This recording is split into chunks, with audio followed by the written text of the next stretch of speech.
Welcome to Dead Man Talking. Tonight's story is part 4 in the series entitled The LBL Type 3. It's part 4, and without further ado, let's get straight into that.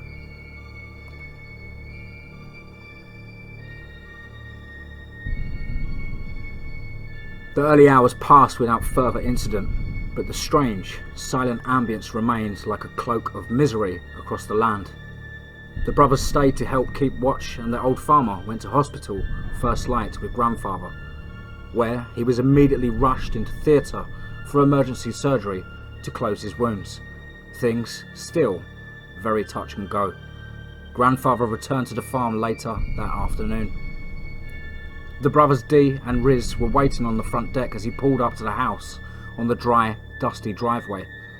Grandfather updated them on the farmer's condition and they, of everything they had found around the property, including the now very dead and bludgeoned dogman they had round back. "Show me where," said Grandfather, and the men all headed around the side of the house to the rear.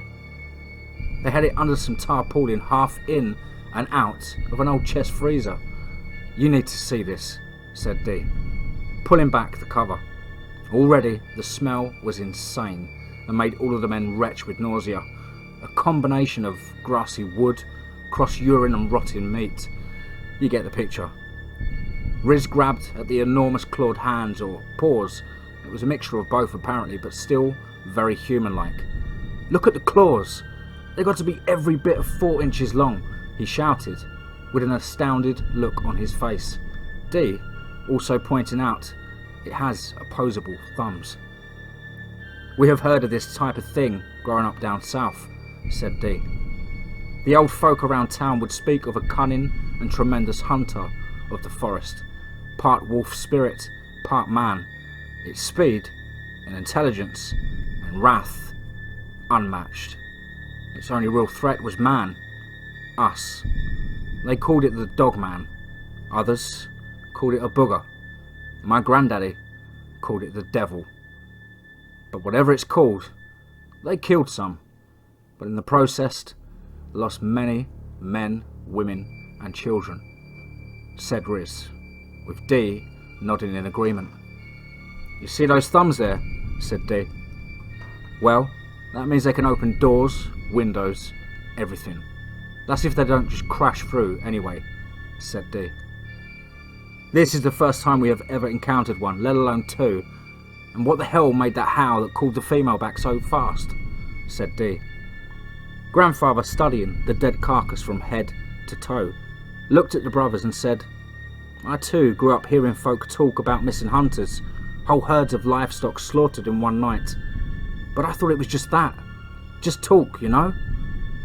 He said it as he scratched his head at the vicious-looking beast. Now, in the daylight, they could see the muscle mass. It had huge shoulders and long, thick arms, legs straight like that of a man, but with huge, digitigrade feet, again armed with those formidable claws. "I tell you what that was making the howl last night. It was him, the Alpha.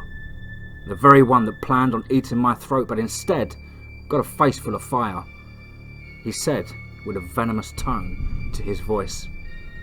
"Yeah, he must be their pack leader. This one here is what, 7 feet? That other bitch was 6 feet at least. But he's a whole nother level. He has to be 8 or 9 feet tall and 4 wide. This isn't over yet," said Grandfather. Eventually the farmer pulled through, but was in bad shape for the rest of his life, ultimately losing his life to a stage 4 cancer. Grandfather by his side the whole time until his passing. The brothers kept their word and stayed at the farm. Together with Grandpa, they put up floodlights at all 4 corners of the house, about 10 metres out, and also they built stronger defences around the perimeter of the land, particularly around the forested tree line, ever aware of watchful, glaring eyes lurking around the darkness of the forest. Occasionally they would stop and listen as a break in the normal natural chorus would cease, as a branch snapped within the foreboding woodland.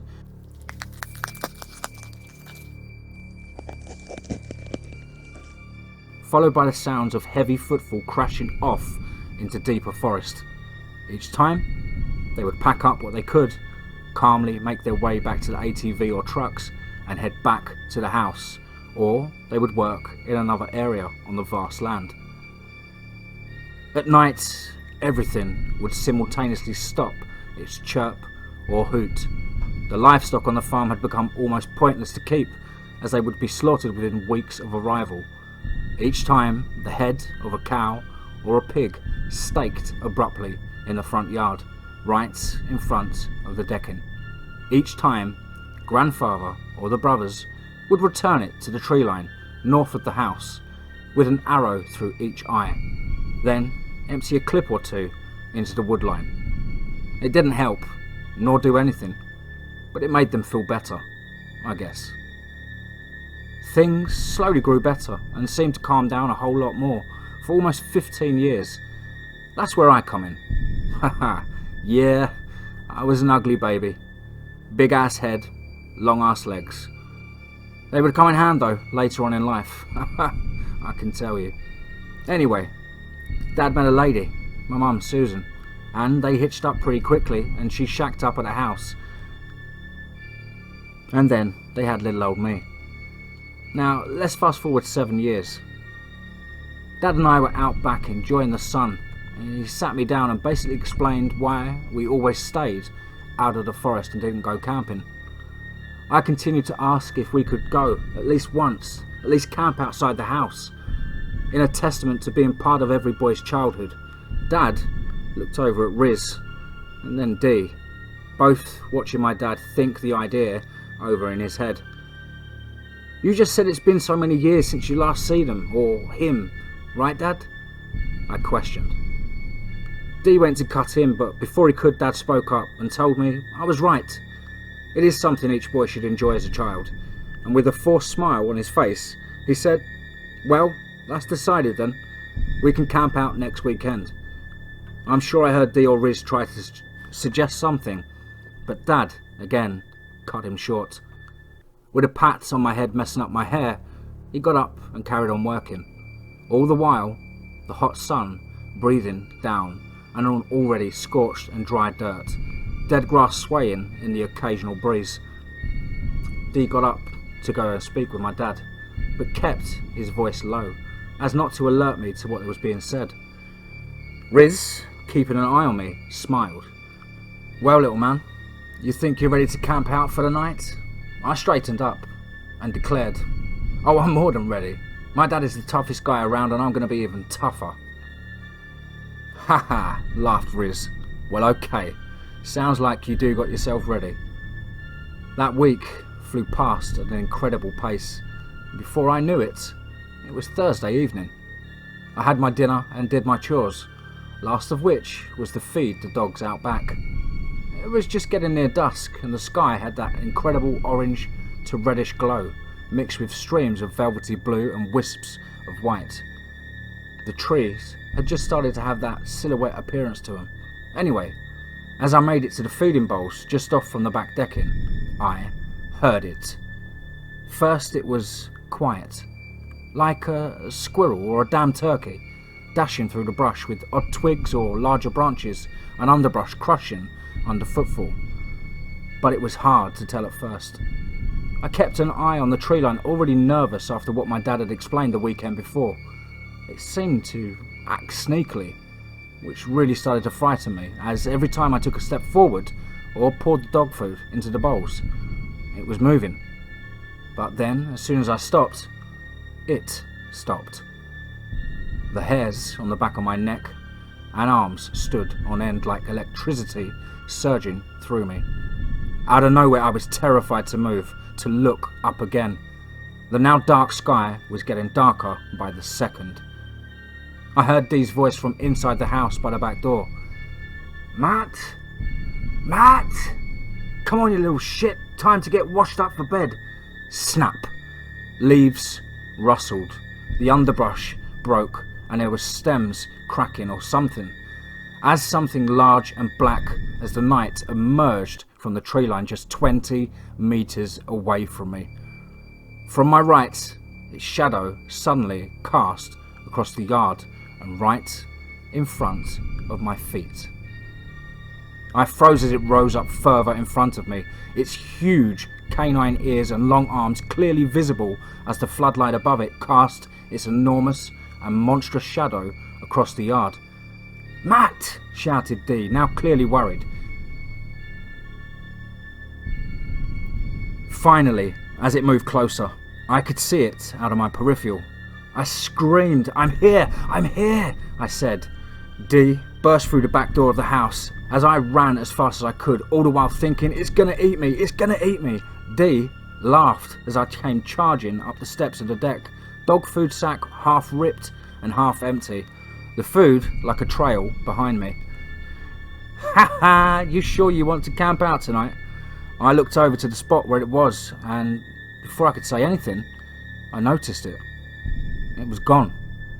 Just a long branch and brush bouncing as it had made its way back into the forest. "Come on," said Dee, and we went inside to get washed up and ready for bed.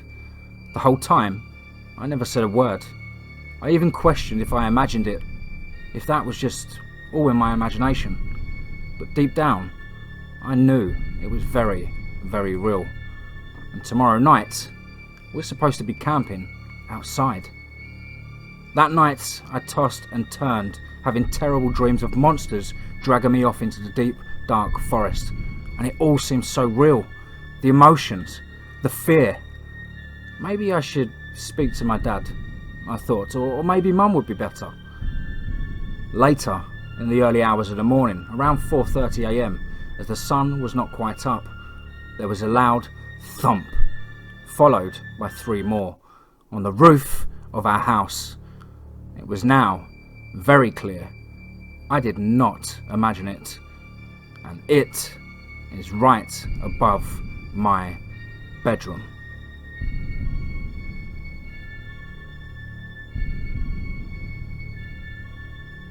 Wow, hope you guys are enjoying this series as much as I am writing it. Please, of course, be brutally honest and let me know what you think down below in the comments. Of course, please do show your love and support by sharing and liking. If you haven't subscribed to DMT, please smash that subscribe button and hit the notification bell to stay up to date with all DMT content. Remember guys, above all, if you're going out in a deep, dark forest, just keep your eyes on the tree line and what's around you. And remember, be safe, not sorry.